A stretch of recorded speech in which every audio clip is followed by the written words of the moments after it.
Hey everyone, welcome to another one of my video blogs.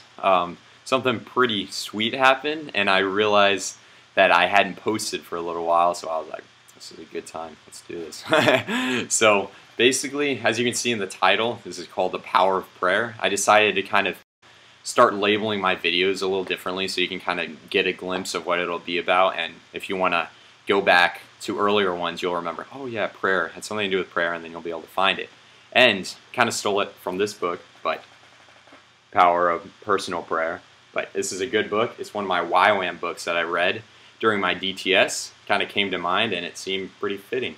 So check it out if you want to. But yeah, basically, I'm just gonna jump right into it. Okay, so a little while ago, like a week or two back, I posted something on Facebook. I don't know if you've seen it, but basically there's something called Tuesday Night Encounters. I think that's what's called, at Christ for the Nations.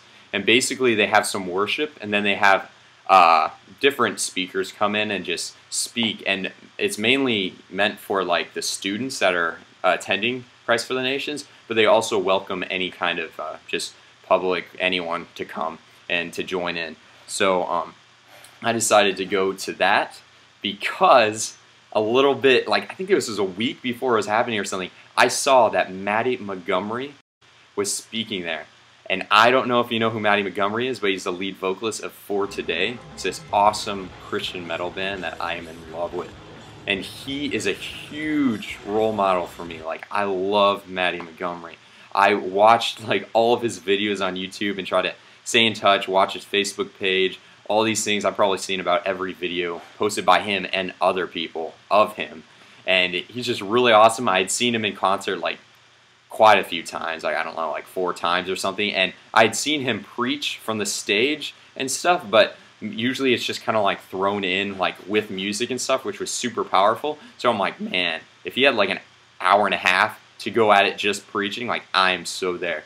So I saw this, and yet again, that's like kind of a God thing at the, like in the beginning, like at the start, because I saw it like a week before, and I don't usually check this Christ for the Nations like thing, but I just randomly saw it, and I saw, like I said, Mattie Montgomery, and I'm like, yeah. But yeah, okay, anyways, blabbering on. But he is awesome. I'll put some pictures up and stuff of him playing, maybe a little video so you can kind of get to know what I'm talking about and what. Well, he carries some powerful stuff. God's really anointed him, and yeah, he speaks with a lot of passion and fire. So yeah, I'll show those things and stuff. You can get to know him. But basically, he's speaking there, and I'm like, yes, I want to go there. And I wanted to basically, this is my thought process. This is the easiest way I can put it. I was just like, okay, God, you speak to me. I understand that. You speak to me, and you speak to Mattie Montgomery. So why couldn't some divine encounter happen between me and Mattie? Like, why not? Like, we serve an awesome God who loves us.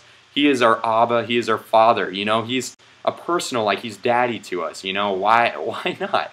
You know, I just want to, I just asked. I was just like, this would be sick. And then I took it to the next step, which I think a lot of times I neglect, and maybe like you guys can relate to this, is I was intentional. And basically I said, I'm going to take 10 minutes every day up until he comes to pray into this. And I didn't just pray like, you know, help him see me, but like over for 10 minutes. Like I just like prayed about other stuff, like, but also I always was praying like, you know, like orchestrate these, like make this happen. Like I want to, like if you have something here, I want to like be in on it. There's an opening, and you know, I want to, you know, be a part of it and step and like do my part to make it happen and stuff. And around that time or a little earlier, my mom showed me this paper. I'll pop it up on the screen, but basically it's Verses on Light. It's something from Arthur Burke. He basically just lists all these verses about light and like light shining upon you, and like, you know, not being hidden and stuff. And like the first one is Psalms 4:6, and it says, "Let the light of your face shine upon us, O Lord." So it's all about like stuff like that. So I would pray through that, and just generally, not like I did pray specifically for this, but also for other things in my life. And I just did it.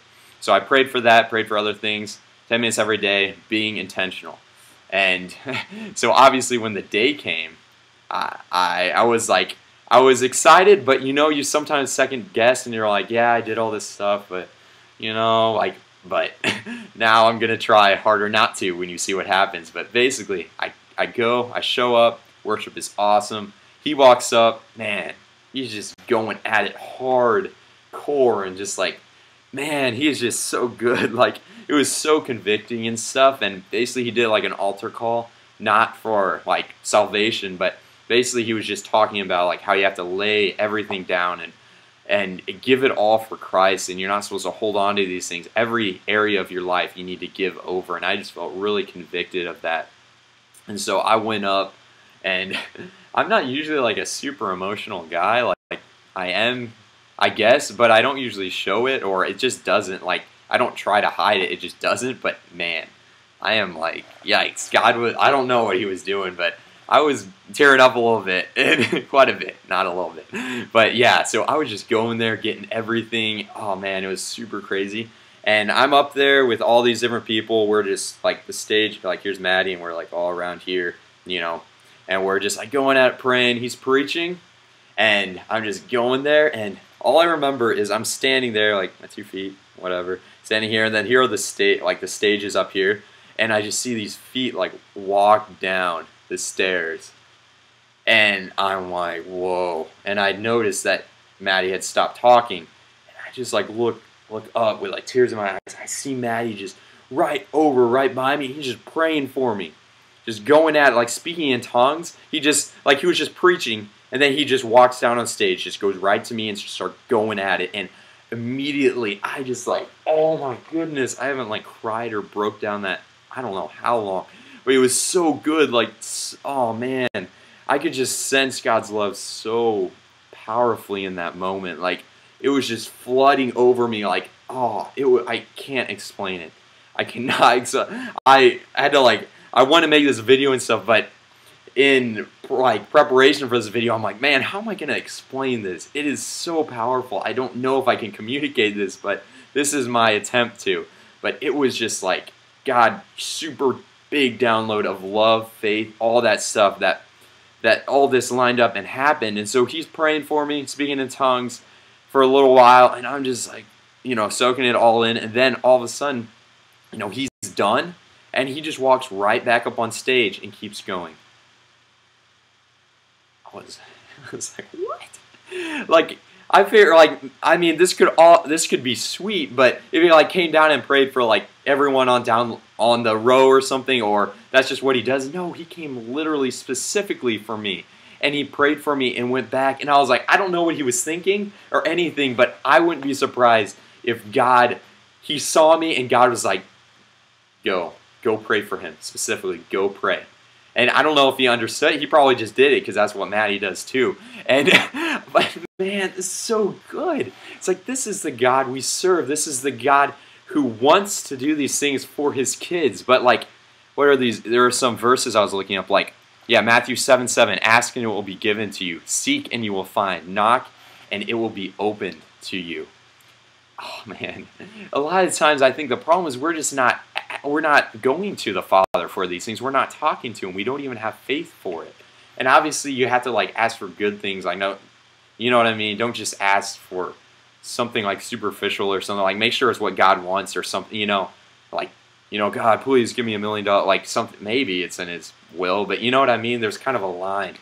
And then there's another verse, John 14:13 and 14. It says, whatever you ask in my name, this I will do, that the Father may be glorified in the Son. If you ask me anything in my name, I will do it. And basically this video is kind of my attempt of, in that verse it says like that it may be glorified in, you know, like glorified in my Son, you know. Just, I want to like make this known, like this is like a testimony. It's like by the word and the power of our testimony. You know, that verse, like we're supposed to like verbalize this, and so I want to share this.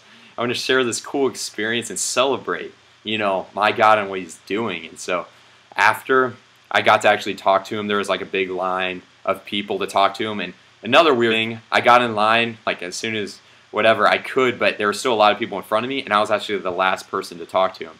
Yet again, kind of crazy. I mean, I don't know, but I talked to him and then he left. But I basically, yeah, talking to him, and I just felt like I was supposed to like encourage him because, man, this guy is going at it hard. Like, he is pouring out his life daily for these things, and he's giving it all.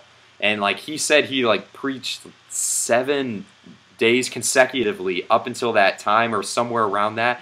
And I'm just like, man, I want to pour into this guy because that's what whenever I see somebody in a position like that, like my heart just goes out for them, and I'm just like, I want to pray and encourage you. So I encouraged him, spoke about, you know, how powerfully and what a peace he's been in my life and my walk with God, and then I prayed for him. Super awesome. He was cool, awesome in person.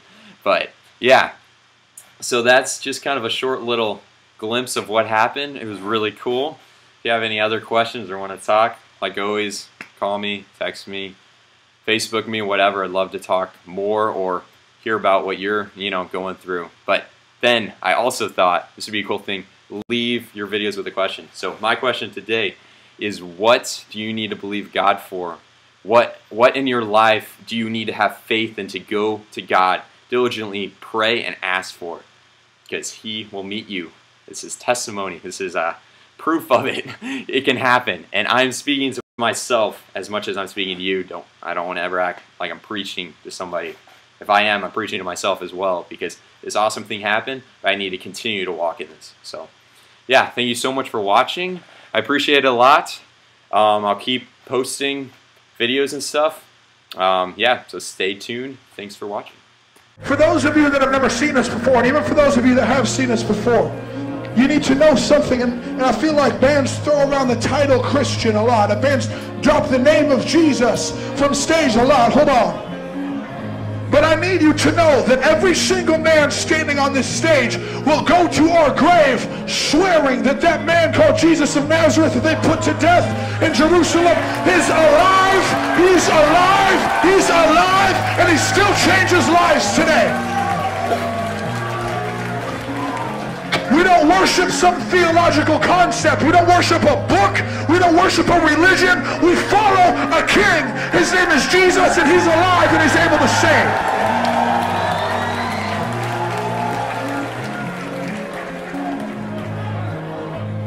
And so when we see pictures of that man just broken, beaten, and bloody hanging on that cross with the crown of thorns on his head and the stripes on his back, man, you better believe that that's not how he looks right now.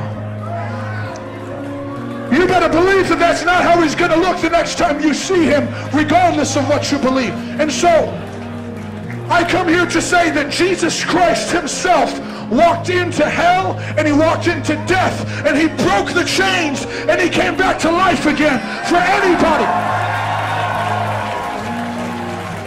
For anybody in this place that's sick and tired of being harassed by hell, sick and tired of being harassed by death and corruption and decay, the resurrection of Christ signifies that I don't have to live in death anymore because my King didn't put up with it.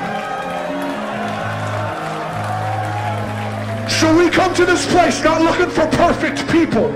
We come to this place looking for people that are sick of hell in their life, who are sick of death in their life, who are looking for hope. And I believe with everything in me that there is hope in one man, the one man that was able to beat the grave once and for all, our King called Jesus the Christ.